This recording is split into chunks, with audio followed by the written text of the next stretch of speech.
नमस्कार प्यारे मित्रों, एक बार फिर से स्वागत है आप सभी प्यारे मित्रों का प्रबोध क्लासेज के यूट्यूब चैनल में। और यहाँ हम लोग बात कर रहे हैं राजस्थान की कला एवं संस्कृति की। लगभग हमने बहुत सारे टॉपिक जो है राजस्थान की कला एवं संस्कृति के खत्म कर दिए हैं और अब हम लोग आगे बढ़ गए हैं दुर्ग स्थापत्य कला में। दुर्ग स्थापत्य कला में भी हमने बहुत सारे बड़े बड़े दुर्ग पढ़ लिए हैं। कुछ एक दो या 10 एक दुर्ग जो है और बचे हैं, मतलब टोटल 25-30 दुर्ग है भाई। और उनमें से हमने जो है लगभग के दुर्ग पढ़ लिए हैं। बहुत सारे दुर्ग अभी तक बचे हैं, तो उनको भी हम लोगों को एक एक करके खत्म करेंगे। देखिए, एक एक क्लास इसलिए लाता हूँ क्योंकि ज्यादा बोझ नहीं पड़े आप लोगों पे। देखिए, आज की जो कक्षा होने वाली है बहुत ही शानदार कक्षा होने वाली है। और इसमें जो है एक वो कहावत है ना कि भोर बई पगड़ो हुओ बिछड़न की है बात, और ल सकी तारो बाल मो उरोदय मारो हार। अभी है ना, इसके बारे में पूरी डिटेल से बताऊंगा। बहुत शानदार कक्षा होने वाली है। वो बातें भी बताऊंगा जो अचलदास खींची और लाला मेवाड़ी, है ना, अचलदास खींची और लाला मेवाड़ी के बीच की है। और वो बात भी बताऊंगा जो उमा दे साकली के बारे में है। सभी बातें बताऊंगा। गागरोन दुर्ग की पूरी हिस्ट्री बता दूंगा, कहीं से भी कुछ छोड़ूंगा ही नहीं। ठीक है, तो वीडियो को पूरा देखना और चैनल को अभी तक सब्सक्राइब नहीं किया तो कर लेना प्यारे मित्रों। फिर कब करोगे? तो सबसे पहले हम लोग इसके बारे में कुछ महत्वपूर्ण बातें जानते हैं। फिर वो भाई कहानी बहुत सुनाने वाला हूँ आपके बीच में। तो कहानी सुनोगे ना, तब तक तो रुकोगे ना? तब तक तो रुकोगे, रुक लेना। ठीक है, तो चलते हैं आज कक्षा में। ठीक है, देखो, गागरोन का जो किला है सबसे पहले कहाँ है? झालावाड़ में। कहाँ? झालावाड़। ये तो पता ही होगा, और ये ऐसा प्रश्न पूछते नहीं है। जो आपको पता है वो तो पूछते ही नहीं है। खींची चौहान शासकों का सबसे ज्यादा अधिकार रहा। खींची चौहान शासकों का सबसे ज्यादा अधिकार रहा। फिर काली सिंध और आहू नदी के संगम पे होने के कारण ये जल दुर्ग की श्रेणी में आता है। और इन दोनों के संगम को बोलते हैं सामेल जी। पूछ लिया जाता है, यहां से तो प्रश्न बनने की संभावना है। तो लिख लो, काली सिंध और आहू नदी के संगम पे कौन सा किला? गागरोन का। और इस संगम को बोलते हैं सामेल जी। बिना नींव के है ये, नींव नहीं है ना, नींव नहीं भरी हुई है, बिना नींव के एक सीधी चट्टान है। और चट्टान पे ये दुर्ग खड़ा हुआ है। और यहाँ से एक प्रश्न अगर आपको पूछ लिया जाए कि ऐसा जो महल है, ऐसा महल, मैं किला बात नहीं कर रहा हूं, ये याद रखना। महल, ऐसा महल जो बिना नींव के है, बिना नींव के है, बताओ कौन सा होगा? तो हवा महल जो है, ऐसा महल है। कौन सा महल? हवा महल। यहाँ तक कोई प्रॉब्लम नहीं। मैंने सब कुछ बता दिया ना। गागरोन किला जल दुर्ग की श्रेणी में आता है। खींची चौहान शासकों का सब सर्वाधिक अधिकार रहा। काली सील नहीं है, काली सिंध और आहू नदी के संगम पे है प्यारे मित्रों। साथ ही बिना नींव की सीधी खड़ी अगर चट्टान पे कौन सा किला है अगर पूछ लिया जाए तो अपना गागरोन का दुर्ग है। साथ ही ये जल दुर्ग की श्रेणी में आता है। ऐसा महल जो बिना किसी नींव के हो, वो कौन सा महल हो जाएगा? हवा महल। यहाँ तक कोई प्रॉब्लम नहीं है, मुझे पता है। अब आगे चलते हैं। यहाँ इंपॉर्टेंट प्रश्न अब बनता है, इसका निर्माण देखिए 12वीं सदी में हुआ। 12वीं शताब्दी या सदी बोल सकते हैं। लगभग 1195 ईस्वी में इसका निर्माण हुआ। और किसने बनाया? डोड परमार शासकों ने बनाया। डोड परमार शासकों में भी बीजल देव ने जो है इसका निर्माण कराया। और इसका नाम क्या रख दिया? डोडगढ़ या धूलरगढ़। कौन सा? डोडगढ़ या धूलरगढ़। याद रखना, आपको पूछ लें कि इसका प्राचीन नाम क्या है तो डोडगढ़ या धूलरगढ़। या फिर इसका नाम एक और है गड़गड़ाटपुर। और ये गड़गड़ाटपुर क्यों इसका नाम रखा, ये बताओ? भगवान कृष्ण के एक पुरोहित थे, भगवान कृष्ण के जो है पुरोहित थे। और पुरोहित का नाम था गरगर महाराज, गरगर महाराज। और इन गरगर महाराज के जो नाम पे है ये गागरोन का किले का नाम गरगराटपुर रखा गया। दुर्ग के अन्य नाम देखिए, डोडगढ़, दूसरगढ़ और गरगराटपुर और मुस्तफाबाद। ये मुस्तफाबाद वही रहा है जो महमूद खिलजी प्रथम ने इसका नाम रखा था। लेकिन यहाँ से प्रश्न बन सकता है, इसको मैं आगे भी डिटेल से बताऊंगा। अभी एक इस बात पे ध्यान दो कि एक चौहान कल्पद्रुम के नाम का ग्रंथ है। कौन से? चौहान कल्पद्रुम के नाम से ग्रंथ है। और उसमें लिखा हुआ है कि खींची राजवंश, और राजवंश का नाम था, खींची राजवंश के संस्थापक थे देवन सिंह। और इसको बोलते हैं धारू, क्या नाम बोलते हैं, धारू। और इन्होंने क्या किया, 12वीं सदी के अंत में आते आते डोड शासक विजल देव को जो है परास्त कर दिया, और परास्त करके गागरोन दुर्ग जो है इसका नाम रख दिया। किस किले का, गागरोन के किले का नाम क्या रख दिया, पहले क्या था दुलरगढ़, फिर क्या रख दिया, गागरोन किला रख दिया। बताओ यहां तक कोई प्रॉब्लम, वापिस पढ़े। निर्माण किसने करवाया, डोड परमार शासक बिजल देव ने। कौन सी सदी में, 12वीं में, 1195 में। भगवान कृष्ण के पुरोहित के नाम पे जो है गड़गड़ाटपुर नाम रखा। और चौहान कल्पद्रुम नाम के ग्रंथ में खींची राजवंश के संस्थापक देवन सिंह। अब यहाँ से प्रश्न बनता है कि खींची राजवंश के संस्थापक कौन है, तो ये यहाँ से लिख लेना, यहाँ से यहाँ तक, कि खींची राजवंश के संस्थापक है देवन सिंह, और इसको बोलते हैं धारू। इन्हें डोड शासक, इन्होंने जो है डोड शासक बिजल देव को परास्त किया, और क्या नाम रख दिया झालावाड़ के दुर्ग का, गागरोन। चलो यहाँ तक हो गई ना सब समस्या खत्म। चलो ठीक है, अब यहाँ से कोई प्रश्न पूछने की संभावना कम रहती है। यहाँ से प्रश्न सिर्फ और सिर्फ यही पूछ सकता है, और या फिर गड़गड़ाटपुर या अन्य नामों के बारे में पूछ सकता है। देखिए यहाँ से प्रश्न पूछने की संभावना सर्वाधिक है, तो इसको इंपोर्टेंट लगाएंगे। संत पीपाजी की छतरी भी यहाँ पे है, संत पीपाजी की छतरी यहाँ पे है। फिर कोटा के जो, कोटा रियासत के जितने भी सिक्के बनते थे उसका कारखाना, या फिर उसको बोलते हैं सिक्का बनाने की टकसाल, और ये टकसाल कहाँ पे है, अपने झालावाड़ या गागरोन के दुर्ग में। साथ ही एक एक हमीदुद्दीन चिश्ती नाम के सूफी संत हुए, और इनकी समाधि है, और समाधि पे बनी हुई है दरगाह, मीठे शाह की दरगाह के नाम से जाना जाता है। तो ये प्रश्न तो कई बार पूछ लिया गया है, तो ये तो आ सकता है भाई। या कोटा रियासत के सिक्के बनाने की टकसाल कहाँ पे, कौन से दुर्ग में है, तो अपने गागरोन के दुर्ग में। ठीक है। भगवान मधुसूदन का मंदिर भी है यहाँ पे, भगवान मधुसूदन का मंदिर भी है, और इसका निर्माण कराया राव दुर्जन साल ने। राव दुर्जन साल ने जो है इसका निर्माण कराया। ठीक है। साथ ही जालिम कोट, जालिम कोट का मतलब है एक प्रकार का जो है परकोटा, एक प्रकार के किले पे परकोटा बना दिया। यहाँ पे दिखेगा नहीं, यहाँ पे एक परकोटा बना दिया, और परकोटे को बोला जालिम कोट, और ये बनाया जालिम सिंह हाडा ने। किसने, जालिम सिंह हाडा ने। और इसका नाम क्या रख दिया, जालिम कोट। साथ ही एक बुलंद दरवाजा बनाया, किसने, औरंगजेब ने। किसने, औरंगजेब ने। ठीक है।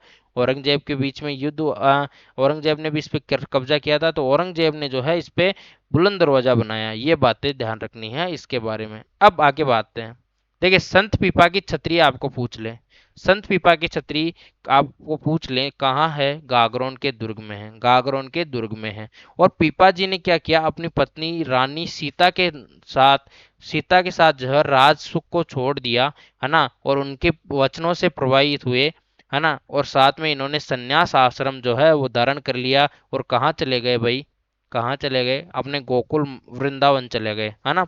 और इनके जो गुरु थे वो थे रामानंद जी। जब हम लोगों ने संत संप्रदाय पढ़े थे, तो रामानंद जी के शिष्य में संत पीपा भी पढ़े थे। अब इनके बारे में देख लीजिए। वहां मैंने बताया था कि इनका नाम है कड़वा राम, माता का नाम लक्ष्मीमती, साथ ही इनका बचपन का नाम था प्रताप सिंह, है ना। अन्य नाम है इनके पीपा बैरागी, और गुरु है अपने कौन, रामानंद जी। कौन है, रामानंद जी। मुख्य पूजा स्थल पूछे तो समदड़ी, बालोतरा, ध्यान रखना बाड़मेर नहीं करके आना इस बार। अब अगर नए जीके के अनुसार चलें तो इनका मंदिर अब बालोतरा में है, और बालोतरा कहाँ है, समदड़ी में। ठीक है।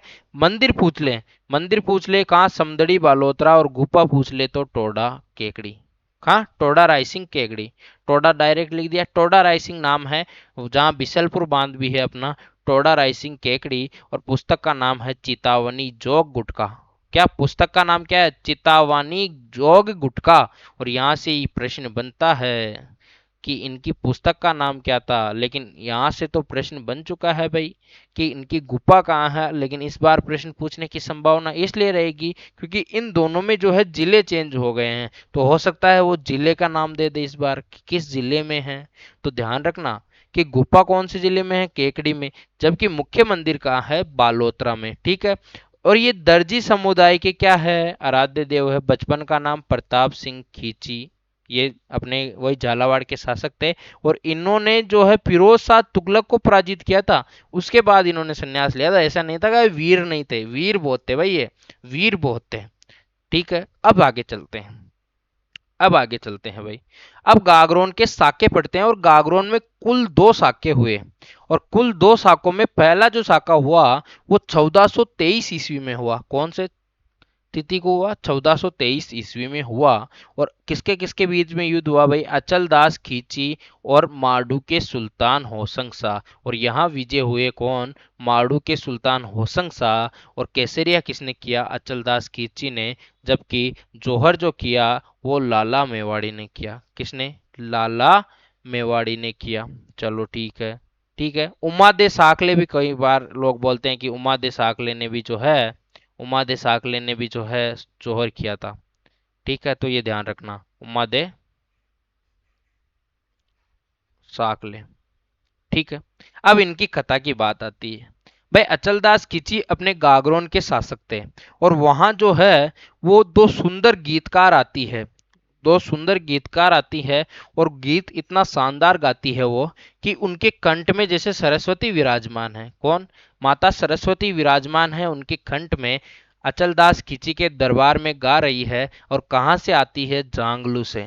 जांगलू उस टाइम की एक रियासत है जो बीकानेर में, अभी बीकानेर का एक हिस्सा है जांगलू। और आपको पता है बीकानेर को क्या बोलते हैं? जांगल प्रदेश बोलते हैं। अब उन्होंने इतना शानदार गायन किया, तो उस गायन के दौरान, गायन के बाद अचलदास खिची ने कहा कि वाह यार क्या बात है, इतना शानदार गाते हो, मैंने तो मारवाड़ की पहली बार जो है इतना शानदार गायन शैली सुना, है ना। कि मुझे पता, सुना तो था भाई इतना शानदार गाते, लेकिन आज देख भी लिया, अपने कान जो है वो सुन के जो है मुझे मदमस्त हो गया हूँ मैं, इतना शानदार गाते हो। इतनी बढ़ाई की उनकी तो। अब लड़कियों की बढ़ाई कर देते हैं, फिर उसके बाद तो लड़कियां रहती नहीं है। भाई मैं किसी को बोल दूं जाके भाई यू आर वेरी ब्यूटीफुल, मन में तो बहुत खुश होगी पर गाल लाल कर सकती है भाई, तो ध्यान रखना भाई, किसी को भी ऐसे बोलना नहीं है। तो कहीं तो समझ जाती है भाई, हाँ ठीक है मैं तो बहुत खूबसूरत हूँ। अब वो ऐसे बोल दे भाई मैं बहुत खूबसूरत हूँ, अरे मुझे पता है भाई मैं बहुत खूबसूरत हूँ, तो है ना।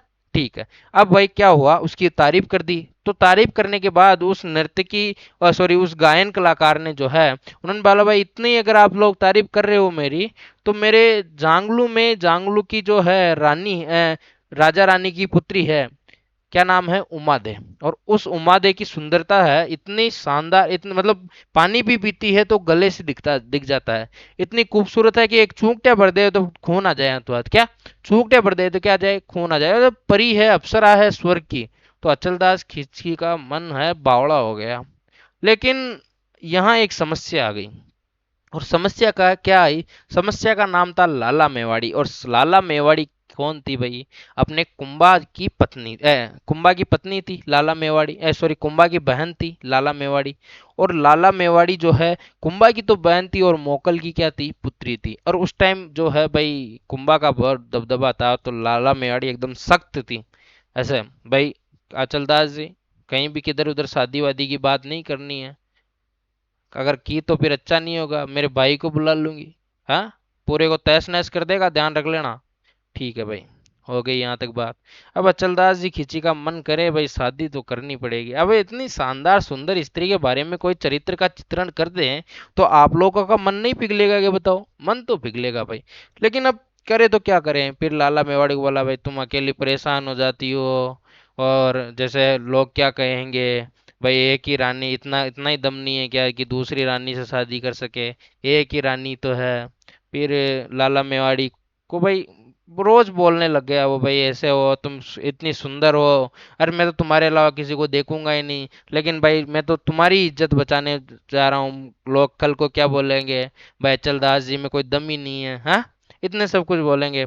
तो फिर लाला मेवाड़ी पिघल जाती है, और लेकिन उससे एक वचन लेती है, अचलदास जी खिची से वचन लेती है, और बोलती है भाई तुम शादी तो कर लो, लेकिन यहाँ पे आने के बाद जो है उसके, मैं उसके महल ही दूर बनवा देना, मेरे मेरे नज़रों के सामने रहनी नहीं चाहिए, और तुम जाओगे नहीं वहां पे, चले गए तो देख लेना फिर अच्छा नहीं होगा। चलो ठीक है भाई, यहाँ तक की बात हो गई। अब क्या हुआ कि चले गए शादी बारात वारात, यहाँ पे तो हाँ करने की डील थी यार का, अचलदास जी दूल्हा उल्ला बन गए यार, बढ़िया मोर पंख बांधा, चलो भाई ठीक है बढ़िया, तलवार बंदीर, चले गए पूरम। अब जांगलू में जाके उन्होंने उमा दे साखली से क्या कर ली? शादी कर ली भाई। क्या कर ली? शादी कर ली। शादी हो गई दोनों की। लेकिन वो वहीं जाके रहने लग गए, दोनों ही वहीं जाके रहने लग गए। दोनों ही वहां रहते आराम से, और दोनों ही वहां रह के क्या करते, आराम से प्रेम प्रसंग की बातें करते, बहुत सारी बातें करते हैं। ऐसे महीने निकल गए, दिनों से महीने, महीने से सप्तो दिनों से सप्ते, और सप्ते से महीने, और महीनों से वर्ष बीत के चले गए। 1-2 वर्ष हो गया। अब भाई वहाँ के जो लाला मेवाड़ी है वो रोज पत्र लिखती, भाई अब तो आ जाओ, प्रजा बांट जाग रही है, आपके बिना राजकाज जो है अधूरा है, राज्य कौन करेगा, लोग बुरे कहने लग गए, भाई चलदास जी तो ससुराल में जाके बस गए हैं। इतनी सब बातें होने लग गई। फिर क्या हुआ कि अचलदास जी को उनके सेनापति ने जो है बोला कि भाई अचलदास जी चलो भाई, लाला मेवाड़ी बुला रही है आपको, और नहीं जाओगे तो फिर कोई और कब्जा कर लेगा अपने राजकाज में, बाधा, यहाँ से तो निकलते हैं। चलो वो वहां से निकलते हैं, लेकिन अचलदास जी के मन में वही बात सताया कि वहां जाने के बाद तो उम्मादे को देख भी नहीं पाऊंगा। और उम्मादे इतनी खूबसूरत की, जो गायन कलाकार थी उसने तो बहुत कम जिक्र किया था उसके, लेकिन वो इतनी ज्यादा खूबसूरत थी, बहुत ज्यादा खूबसूरत थी भाई, परी थी एक तरह से, अप्सरा थी। चलो ठीक है, और लाला अपने अचलदास जी का जो है मन भरता ही नहीं उसके बिना। चलो ठीक है, आगे चलते हैं। चलते चलते चलते चलते 6-7 महीने तो वहां झालावाड़ पहुंचने में उन्होंने लगा दिए भाई। लेकिन अब जानने के बाद जो है अपनी उमा दे साकली को तो अलग कमरे में शिफ्ट करा दिया, भाई तू तो वहां रह, और अपने अचलदास जी को जाने ही नहीं दे। फिर अचलदास जी भी भाई राजकाज में व्यस्त हो गए, लेकिन उमा दे साकले को अचलदास जी की याद आने लग गई। हाँ, अकेली मेरा मोया, क्या मेरा पिया घर नहीं आता है, हाँ, इतने सब कुछ वो उसके बारे में बोलने लग गई। किसके बारे में? अचलदास जी के बारे में। किसको भाई? अपनी सहेली को। और सहेली कौन? वही गायन कलाकार, वही गायन कलाकार। अब उसने बोला भाई तुमने तो मुझे फंसा दिया, और राजा जी तो इधर आते ही नहीं है, राजा जी ने तो प्रॉमिस किया था कि आई प्रॉमिस यू, मैं नहीं जाऊंगा उसके पास, तो अब कुछ तो कर भाई, तूने मुझे फंसाया है तो कुछ तो कर। चलो ठीक है भाई, गायन कलाकार ने एक दिमाग लगाया, और उसने जो है एक बात फैला दी कि अपने उमा दे साकले के पास ऐसा हार है कि जो पूरे विश्व में किसी के पास नहीं होगा, इतना सुंदर हार है। चलो ठीक है। अब लाला मेवाड़ी को जब पता चला तो स्त्री और स्त्री से घृणा, आपको पता होगा किस प्रकार से करती है एक स्त्री दूसरी स्त्री से घृणा। तो फिर क्या हुआ कि लाला मेवाड़ी ने जो है उमादे साखली से हार मांगा, लेकिन वो नर्तकी ने बोला भाई हार ऐसे नहीं देंगे, एक दिन के लिए आप अचलदास जी को भेजो भाई। चलो ठीक है, लाला मेवाड़ी ने बोला चलो ठीक है, अभी बनवा के बताती हूँ तुम्हें कैसा हार है, चलो हार दे दो और एक दिन ले जाओ। अचलदास जी को बोला भाई तुम जाके आ जाओ उधर मेलों में। अचलदास जी को शक हुआ भाई ये हो क्या रहा है, आज भाई सूरज किस दिशा से उगा है? चलो ठीक है, फिर भाई कह ही रही है तो चल जाए। अब चले गए। ठीक है, दूसरे दिन सुबह हुई, तो दूसरे दिन सुबह हुई तो नर्तकी ने बोला भाई मेरा हार वापस दो, और ये लो तुम्हारा बालमा। तो ऐसे ही बनाई कहावत कि बोर बई पगड़ो हुयो बिछड़न की है बार, ले सकी तारो बालमो और उरोदय मारो हार। तो ऐसी कुछ कहानी हुई। और उसके बाद अचल जीन लाला मेवाड़ी से बहुत ज्यादा क्रोधित हुए कि एक हार के बदले तूने मुझे जो है बेच दिया। तो ये सब कहानियां जो है वो इस युद्ध का जो जिक्र है वो एक गार्डन शिवदास के द्वारा लिखित काव्य श्रृंखला है, उसमें लिखा हुआ है। अचलदास जी वचनिका के नाम से काव्य खंड है, वो लिखा किसने? गार्डन शिवदास जी ने। अब आगे चलते हैं भाई, यहां तक की बातें हो गई। कैसी लगी भाई कहानी? अच्छी लगी होगी। दूसरा साका है वो अचलदास जी के पुत्र थे, अचलदास जी और लाला मेवाड़ी के, पालन सिंह। और पालन सिंह और मोहम्मद खिलजी प्रथम के बीच में ये युद्ध हुआ, और इसमें जो केसरिया है वो पालन सिंह ने किया, और जौहर किया राजपूत वीरांगना ने। और इस किले का जो है ये दूसरा साका था, और जीतने के बाद मुस्तफाबाद इसका नाम रख दिया किसने? सुल्तान मोहम्मद खिलजी ने। अब इतनी बातें हो चुकी है, ये अपने खत्म हो चुका है गागरोन का किला। मिलते हैं अगली कक्षा में, तब तक के लिए राम राम सा।